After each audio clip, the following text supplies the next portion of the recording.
आज के इस कार्यक्रम में अभी अभी ऐसा लग रहा था कि हमारा अपना ये सेशन समापन की तरफ तो है। हमने स्वामी जी ये वेलनेस में एक शब्द आयुर्वेद के माध्यम से कायाकल्प सुना है। कायाकल्प के माध्यम से बूढ़ा व्यक्ति भी जवान हो जाता है। हमारी सभा आपके आने से जवान हो गई। मैं आपका स्वागत करता हूँ, अभिनंदन करता हूँ। परमात्मा की दया से मैं आज के इस कार्यक्रम में परम पूज्य स्वामी चिदानंद जी का अभिनंदन करता हूँ, मध्य प्रदेश सरकार की ओर से वंदन करता हूँ।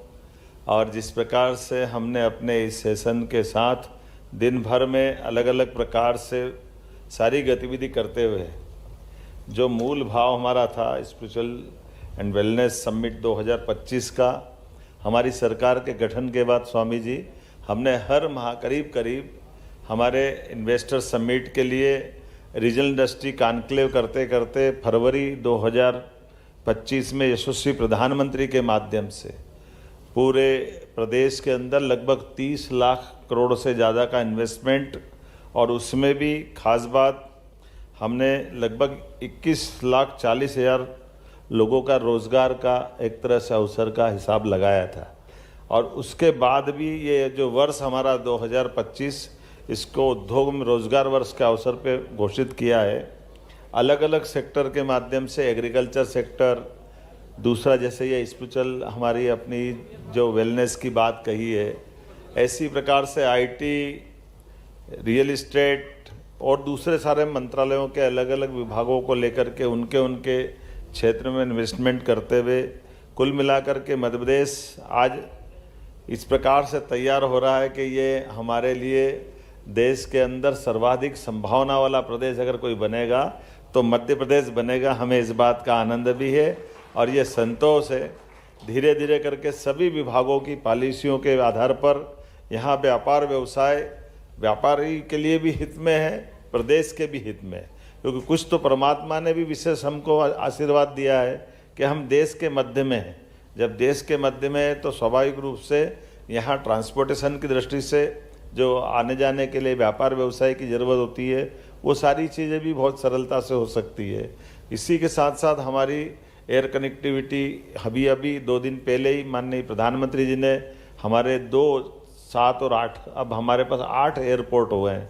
एक तरह से धीरे धीरे बढ़ते हुए और आने वाले समय में और आगे बढ़ते हुए रेल लाइन का और NHA का तो इतना सारा काम है कि चारों तरफ से हम अपने देश के अंदर जुड़े ही हैं।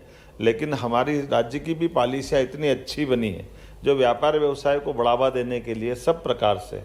अब ये कई जगह तो मैं अभी गोवा के मेरे मुख्यमंत्री कह रहे थे कि ऐसा होता है क्या कि होटल बनाने में आप 30 से 40% तक सब्सिडी दे दें।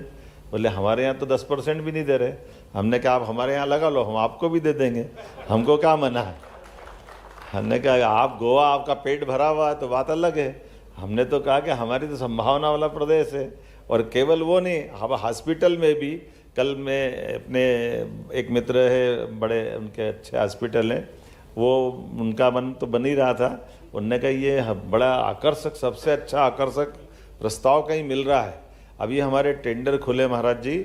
हमने अपने मेडिकल कॉलेज के लिए भी देश के अंदर पहली बार ये प्रयोग किया है कि दुनिया में होता था, लेकिन जैसे आप अमेरिका में रहे आपको तो मालूम है, दुनिया की आपको जानकारी है कि एकमात्र भारत का है जहाँ हमारे यहाँ पता नहीं कहाँ से कौन सी सोच हो जाती है कि मेडिकल कॉलेज खोलना तो अपना हॉस्पिटल बनाओ, अपना कैंपस बनाओ, अपनी सारी चीज़ खड़ी करो, फिर आवेदन करो, फिर आपको परमिशन मिलेगी। अभी हमने अपने व्यवस्था में बदलाव कर दिया है कि ज़मीन 25 एकड़ से ज़्यादा जो हॉस्पिटल की चाहिएगी केवल 1 रुपये में देंगे। 1 रुपये में ज़मीन हम पूरी मेडिकल कॉलेज के लिए। और अभी ताली अधूरी है, अभी और बता रहा हूँ।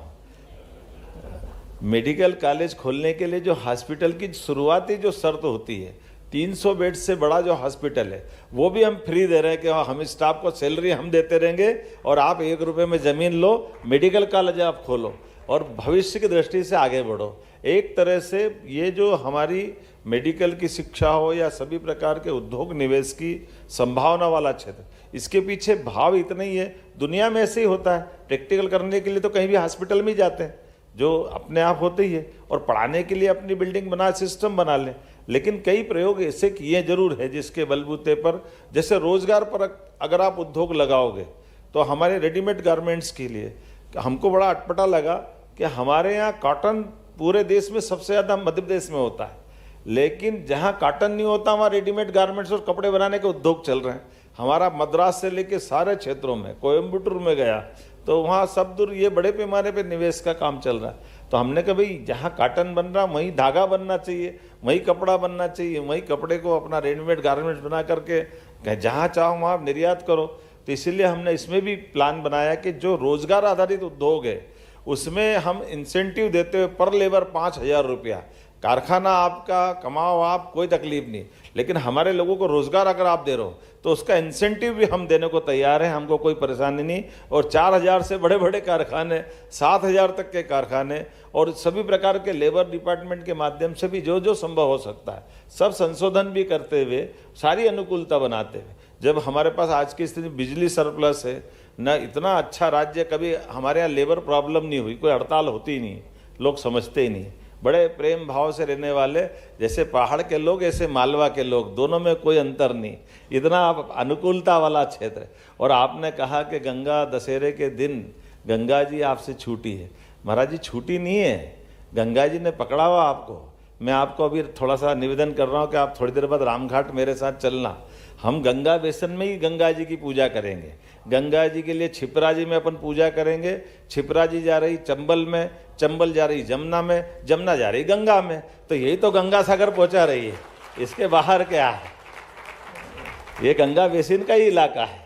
इसी की दृष्टि से हम वही बात कर रहे हैं। इसलिए मंदिर की बात आपने कही, बहुत अच्छी मंदिर संस्कृति, मन के अंदर यही तो मंदिर हमारे लिए, आत्मा सो परमात्मा, परमात्मा की उस भाव को लेकर के हम सब अपने अपने कामों को लेकर यशस्वी प्रधानमंत्री के नेतृत्व में, तेजस्वी, और एक तरह से वो तो ऋषि तुल्य है, उनका जीवन, पूरा जीवन यशस्वी प्रधानमंत्री का, और कितना सुंदर उन्होंने मन में संकल्प लिया है। आज एक साथ 2 तिथियां मिली हुई है, एक तिथि गंगा दशहरा भी है और एक तिथि पर्यावरण दिवस की भी है। अब ये पर्यावरण दिवस में थोड़ा जरूर प्रश्न आता है, पर्यावरण की दृष्टि से जब बात चलती है तो जगदीश चंद्र बसु ने पहली बार रॉयल सोसाइटी लंदन के अंदर वैज्ञानिकों के बीच में ये सिद्ध किया था कि हाँ, इन पौधों में प्राण होते हैं।